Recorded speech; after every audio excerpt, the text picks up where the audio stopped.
le féminisme. Pour vous, c'est quoi être féministe? Alors pour moi, être féministe, c'est être convaincu de l'égalité entre les hommes et les femmes, c'est-à-dire du fait que être homme ou femme n'entraîne pas nécessairement de compétences ou de caractéristiques spécifiques en dehors des caractéristiques évidentes, anatomiques et biologiques. Ok. Donc, ce n'est pas surévaluer en quelque sorte le fait d'être homme ou femme, en fait. Pour moi, c'est vraiment ça le cœur du combat féministe, c'est de s'opposer à tout ce que, j'ai envie de dire de toute éternité, ou en tout cas depuis certainement 2 millénaires, on a fait, c'est-à-dire au fond associer au fait d'être homme toute une série de qualités particulières et aussi d'obligations particulières. Hein. Être un homme, c'est nécessairement être viril, être assertif, être courageux, être, je ne sais pas moi, peut-être bagarreur, etc. C'est peut-être pas une qualité, mais enfin, c'est quelque chose qui qualifie en tout cas le sexe masculin. Être femme, c'est être douce, empathique, à l'écoute, modeste, pudique, maternante, etc., etc. C'est contre tout ça que je lutte en fait, contre tout ce qu'on appelle des stéréotypes de genre en fait, hein, parce que je pense que la liberté individuelle, donc à laquelle je suis attachée, implique de permettre à chaque homme et à chaque femme de se dégager de ces soi-disant obligations de conformité à ce que notre sexe attend ou exige de nous. Mhm.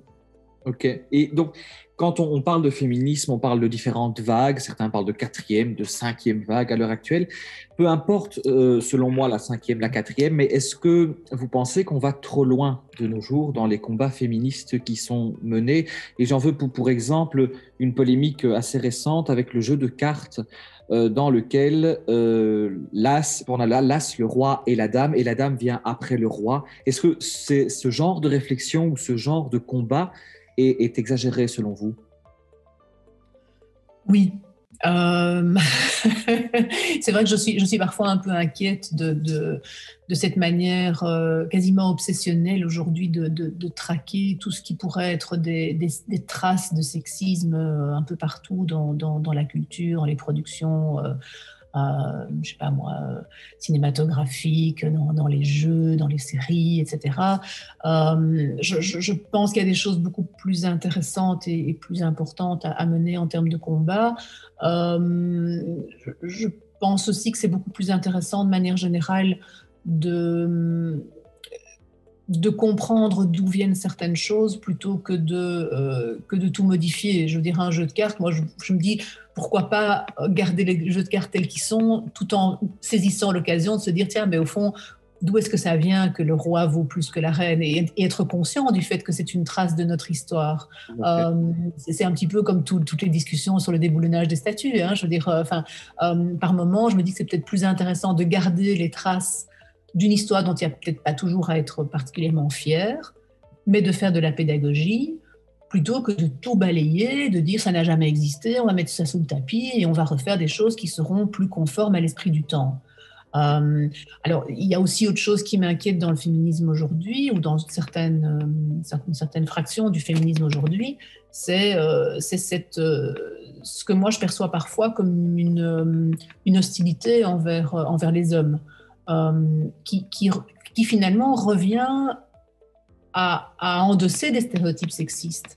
Parce que je ne vois pas très bien comment on peut, je pense ici par exemple à Alice Coffin, hein, qui a écrit un livre contre les hommes, enfin je ne sais plus quel est son titre exact, mais et je me dis, mais comment peut-on en fait refuser l'homme au sens de mâle, hein, de manière aussi générale, sans nécessairement adhérer à des stéréotypes de genre qui font que les hommes, ce sont ceux qui font nécessairement ceci, cela, etc., et qui ont des comportements typiquement masculins et masculinistes et oppressants.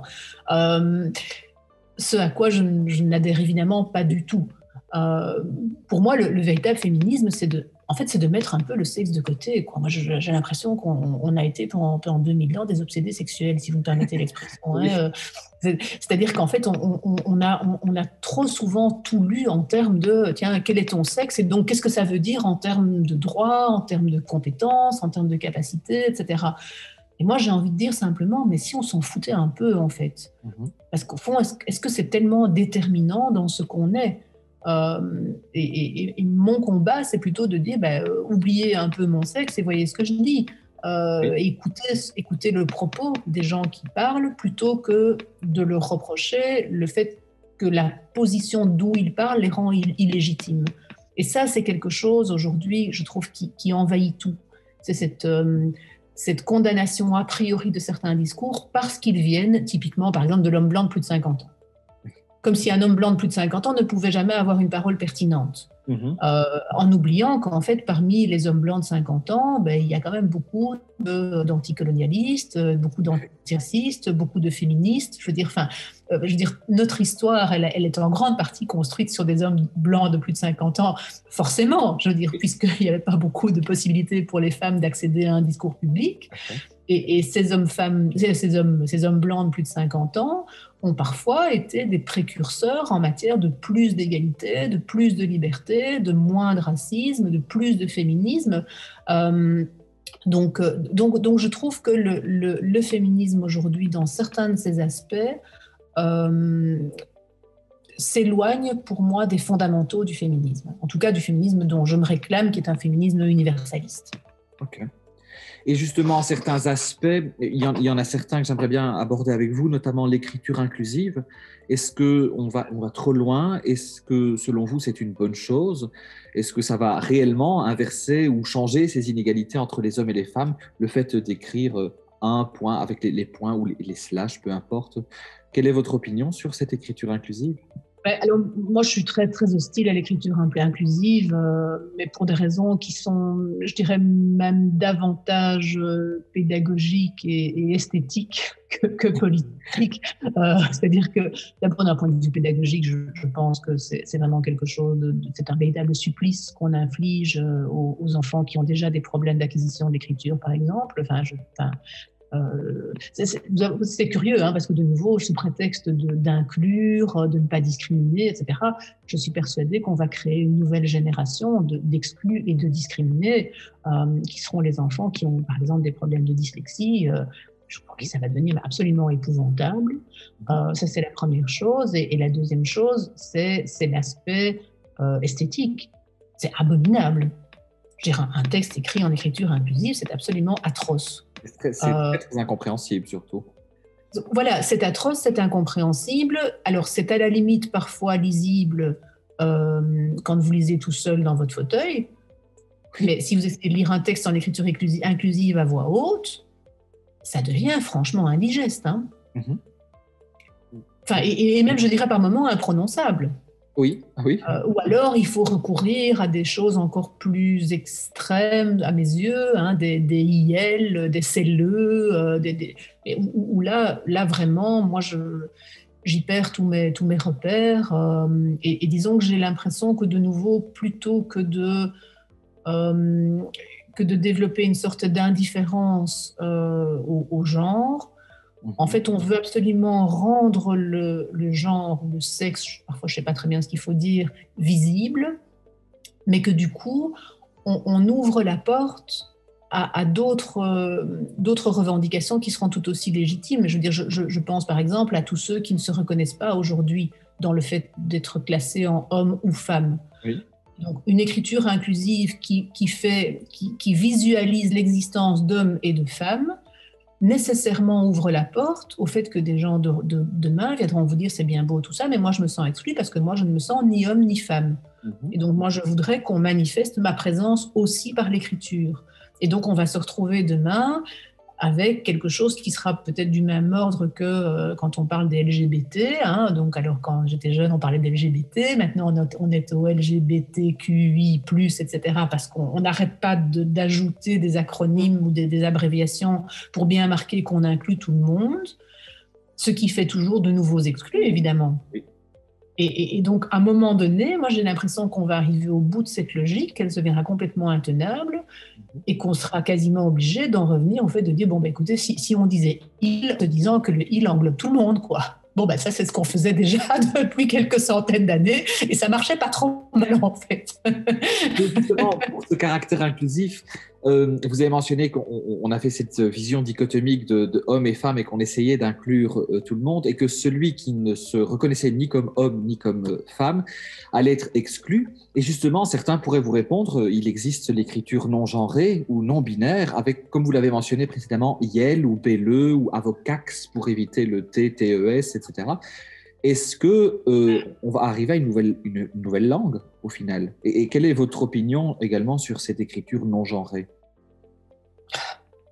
Mais, en fait, je suis partagée entre le fait de vous dire oui, pourquoi pas, et d'autre côté, quel est l'intérêt Enfin, je n'arrive pas en fait à considérer cette question comme suffisamment importante pour qu'il faille justement bouleverser totalement la langue en fait.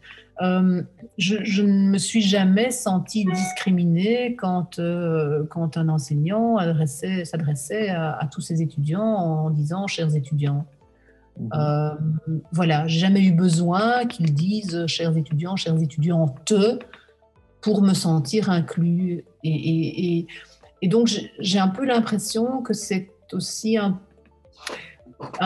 travers de notre époque, c'est qu'on veut à tout moment être reconnu dans toutes ses dimensions en tant qu'individu. Et je me demande, c'est une vraie question, si c'est vraiment le rôle du politique d'une part et de la langue d'autre part, que de manifester à tout moment qu'elle pense à tout le monde, au sens non pas à tous les citoyens, mais à tous les individus, à chacun d'entre nous, dans chacune de ses particularités.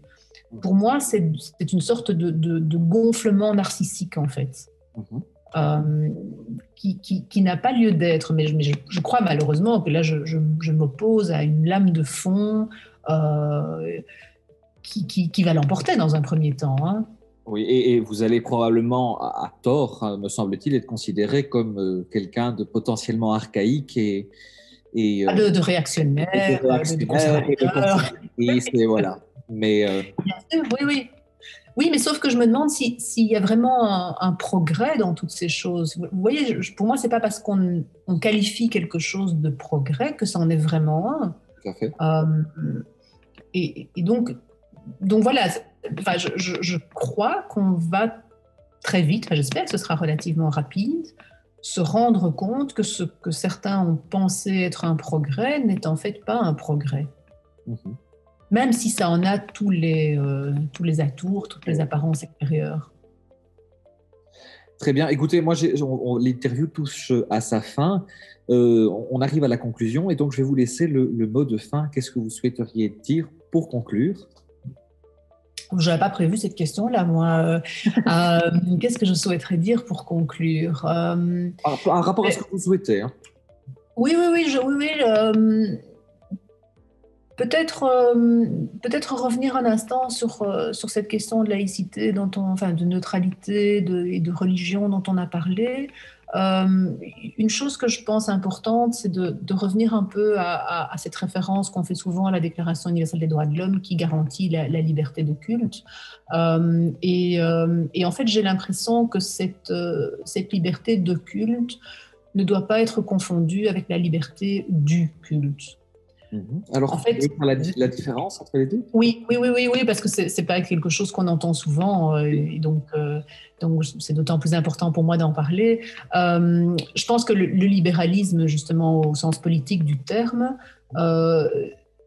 est né de cette nécessité donc pour l'État de faire un pas en arrière pour garantir la liberté individuelle de culte, c'est-à-dire le droit pour chacun d'avoir ses convictions religieuses ou non d'ailleurs sans que l'État prétende lui imposer le vrai en la matière. Et donc ça, c'est bien la liberté de culte. La liberté du culte, c'est autre chose. La liberté du culte, c'est donner le droit à une religion d'exercer son pouvoir en quelque sorte, qui peut être un pouvoir de contrainte sur les individus. D'accord. Et donc, pour moi, la neutralité ou la séparation entre le politique et le religieux, c'est une manière d'empêcher le culte d'exercer son pouvoir sur les individus. Parce que Mhm. je pense que c'est quelque chose qu'on oublie trop souvent, c'est que le culte est un pouvoir aussi. En Oui. fait, aujourd'hui, je crois qu'on se méfie beaucoup du pouvoir de l'État. Mhm. Hein, on a très peur des mesures liberticides, d'un État qui prendrait trop de pouvoir, etc. Mais je crois qu'on oublie trop souvent que le religieux est aussi un pouvoir. Et que donc, si on veut garantir une sorte de liberté individuelle, Mhm. il faut évidemment mettre des barrières, des balises à l'État, mais il faut aussi mettre des balises au culte, parce que la liberté de culte individuel passe aussi par des restrictions à la liberté du culte.